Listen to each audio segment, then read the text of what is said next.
തിരൂരങ്ങാടി വാപ്പുസ്താദിന്റെ അടുത്ത് ഒരാൾ വന്നിട്ട്, ഞാൻ മദീനയിലേക്ക് പോവാണ്, ഉംറയും ഉദ്ദേശമുണ്ട്, സിയാറത്തും ഉംറയും ഉദ്ദേശിച്ചിട്ട് പോരാണ്, ദ്വാരക്കണം എന്ന് പറഞ്ഞപ്പോ തിരൂരങ്ങാടി വാപ്പുസ്താദ് പറഞ്ഞല്ലോ, എനിക്കും ദ്വാരക്കണം.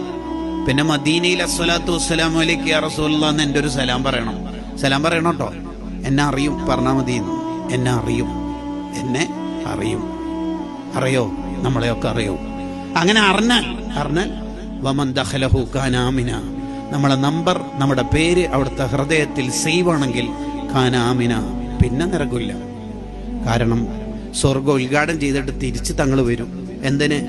ആ പേര് സേവുള്ള എല്ലാവരും പാടെ സ്വർഗത്തിൽ കൺഫേം ചെയ്തതിന് ശേഷം പിന്നെ രണ്ടാമത് സ്വർഗത്തിൽ പോകുള്ളൂ. വമൻ ദഖലഹു കാന ആമിന. അവിടുത്തെ ഹൃദയത്തിൽ ഒരിടം കിട്ടണം. അതിനാണ് വിസ്വാൽ എന്ന് പറയുന്നത്. ഒരാൾക്ക് വിസ്വാൽ ലഭിക്കണമെങ്കിൽ, നിബിതങ്ങളുമായിട്ടുള്ള സ്പെഷ്യൽ കോണ്ടാക്ട് ലഭിക്കണമെങ്കിൽ ഉള്ള കണ്ടീഷൻ അവിടുത്തെ തഖല്ലുക്ക് ഉണ്ടാവണം. അവിടുത്തെ സ്വഭാവം പഠിച്ച് അത് ജീവിതത്തിന്റെ ഭാഗമാക്കണം. ഒരാൾക്ക് തഖല്ലുക്ക് ഉണ്ടാവണം എന്നുണ്ടെങ്കിൽ ആത്മാർത്ഥമായ ഹുബ്ബ് ഉണ്ടാവണം.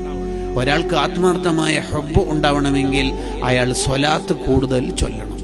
ഒരാൾക്ക് സ്വലാത്ത് കൂടുതൽ ചൊല്ലാൻ തോന്നണമെങ്കിൽ ഉള്ള് പുറം ആയിട്ട് ഉള്ള് നല്ല ശുദ്ധി വേണം.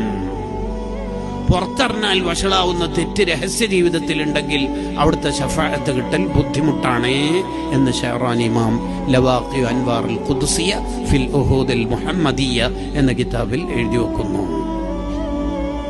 ഈ പ്രമേയമാണ് ഇന്ന് വിശദീകരിക്കുന്നത്. എന്ത്? ഒരാൾക്ക് നബി സല്ലല്ലാഹു അലൈഹി വസല്ലം തങ്ങളുമായി വിസ്വാൽ ഉണ്ടാവാൻ, സ്പെഷ്യൽ ബന്ധം ഉണ്ടാവാൻ തഖല്ലുക്ക് വേണം. തഖല്ലഖു ബി അഖ്ലാഖിൻ നബി സല്ലല്ലാഹു അലൈഹി വസല്ലം.